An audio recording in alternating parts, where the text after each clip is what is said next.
Energy in any form is meant to flow, just like a river. When a river is blocked and stops flowing, it turns into a stagnant swamp and it loses its vitality. The same is happening with your energy. Instead of flowing freely, it is trapped and is being consumed without you knowing about it. Let me explain a little bit more before we get into the solution. To understand this better, we need to understand the mind. According to Eckhart Tolle, mind is a combination of memories, conditioned patterns, and thoughts. Emotions are body's reaction to thoughts. Both emotions and thoughts are energy forms and they are supposed to flow through us. They're supposed to come in and go out. They're supposed to be processed and released. But that's not what in reality happens. When we were children and we experienced emotional pain, we didn't know how to release that energy.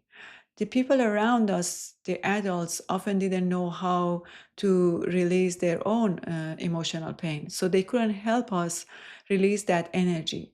That energy stayed stuck and trapped in our body and mind and accumulated over time. By the time we became adults, we stored so much pain that it almost felt like a separate entity within us.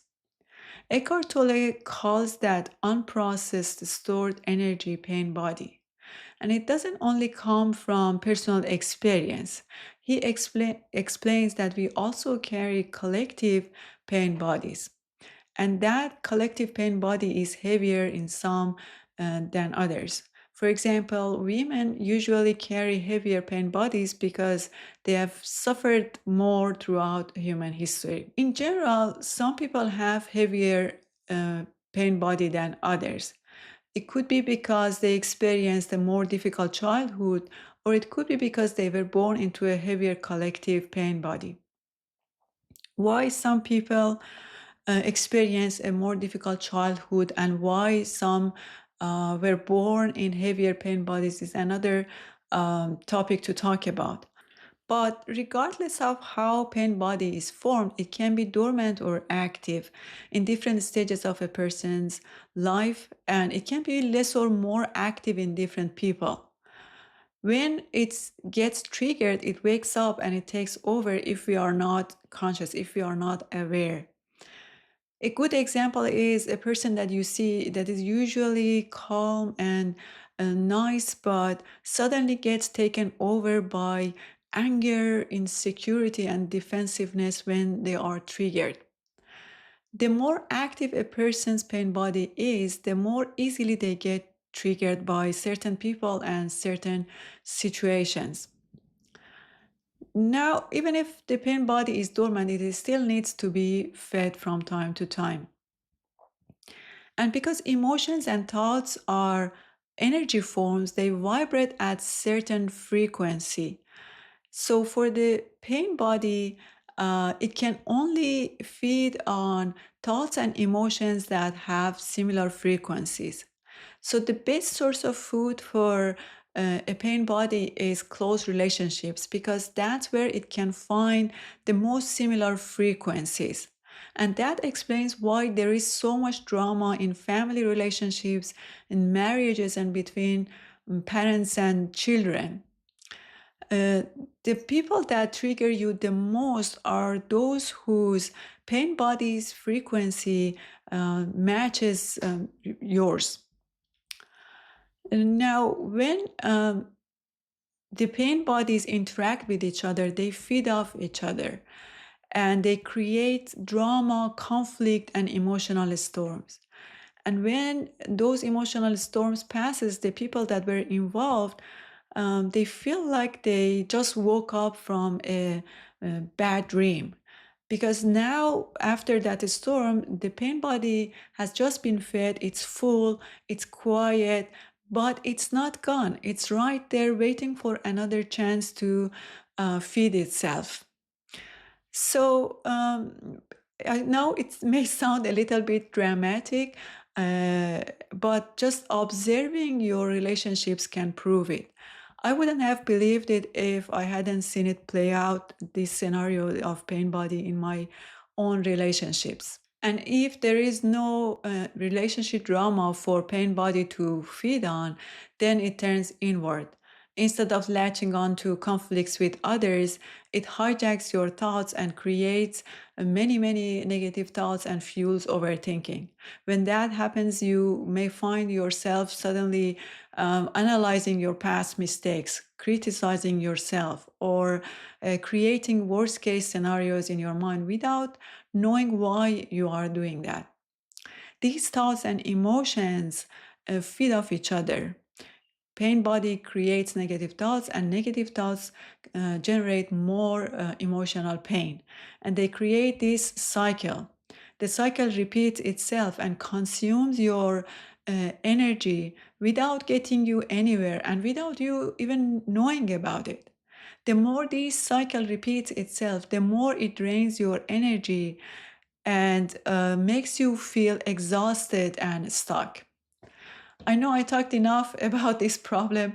Let's get into the solution. I have tried different methods to release my own pain body and free my energy. And nothing has worked better than being present, becoming the witness of my thoughts and emotions, becoming the observer of my pain body. Awareness is the way to release pain body. The moment you start seeing pain body for what it is, it loses its power over you and it can't hijack your thoughts anymore and feed on them. And as your awareness grows, overthinking naturally goes away.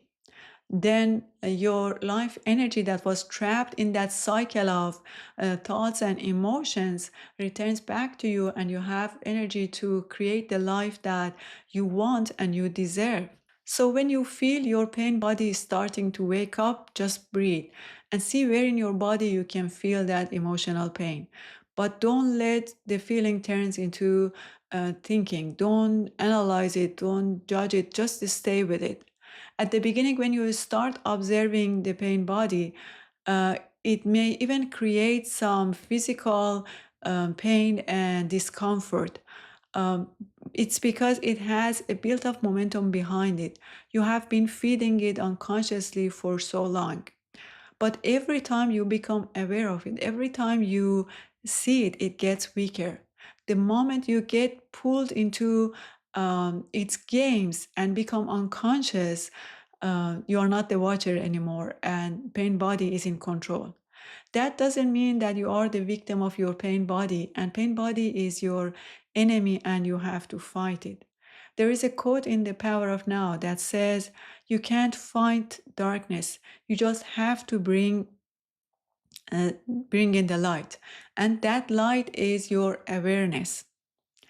What has helped me to not to see pain body as my enemy and not to see myself as its victim is seeing pain body as a misbehaving child inside me. So I can tell when it starts throwing its tantrum and wants to be fed. And when I'm conscious enough, I can catch it on time. Sometimes, though, I notice it too late. But it's okay, it takes some practice.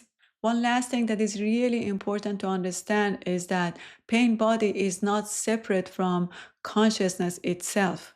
Consciousness is true essence of everything that has ever been created and will ever be created, including pain body. Pain body is just distorted energy, but it is still comes from the same source, which is consciousness. The moment you see pain body, truly see it without judgment and without resistance, then it returns back to its original state, which is consciousness, and you can reclaim your vital life energy. Because in the end, your true essence is not pain.